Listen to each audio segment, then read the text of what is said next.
यहाँ पर होना और साथ में नई शिक्षा जो नीति शुरुआत की है, ऐसे में क्या कुछ देखते हैं, किस तरीके से शिक्षण संस्थान अब आगे की ओर बढ़ रहे हैं? पहले तो मैं कृतज्ञ हूं प्रधानमंत्री नरेंद्र मोदी जी का। उन्होंने अपने व्यस्ततम समय से समय निकालकर जो 125वीं वर्षगांठ हमारी सिंधिया स्कूल की है, 1897 में जो शिक्षा की संस्थान मेरे पूर्वज माधव महाराज प्रथम के द्वारा स्थापित की गई थी, देश में योग्य जनसेवक प्रशासनिक अफसरों को नई एक प्रशिक्षण देने के लिए, और जो ये सफर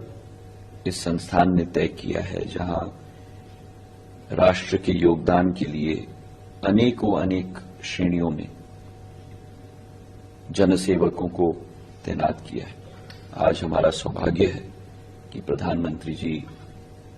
के दौरे में, उनके प्रवास में, वे इस अवसर पर इस काल को स्वर्णिम काल के रूप में सिंधिया स्कूल के लिए परिवर्तित करने के लिए स्वयं आ रहे हैं।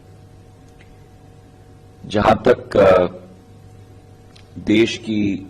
शिक्षा की क्षेत्र की बात है, प्रधानमंत्री जी ने स्वयं पिछले 9 वर्षों में देश की शिक्षा के क्षेत्र को पूर्ण रूप से परिवर्तित कर दिया है। जिस शिक्षा पॉलिसी को पिछले 30 साल से ना कोई परिवर्तन, ना कोई आधुनिकता उस शिक्षा की पॉलिसी में अधीन की गई थी, उस पूर्ण शिक्षा नीति को परिवर्तित करके, मूल चूल परिवर्तन करके देश के नहीं लेकिन विश्व के सबसे आधुनिक शिक्षा नीति में परिवर्तित कर दिया है। जहां आज संगम की जरूरत है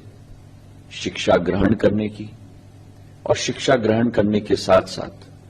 अनुभव भी ग्रहण करने के लिए, और इन दोनों शिक्षा का ग्रहण और अनुभव ग्रहण करने की का एक संगम नई शिक्षा पॉलिसी में हमें दिख रही है। प्रधानमंत्री जी की सोच और विचारधारा सदैव रही है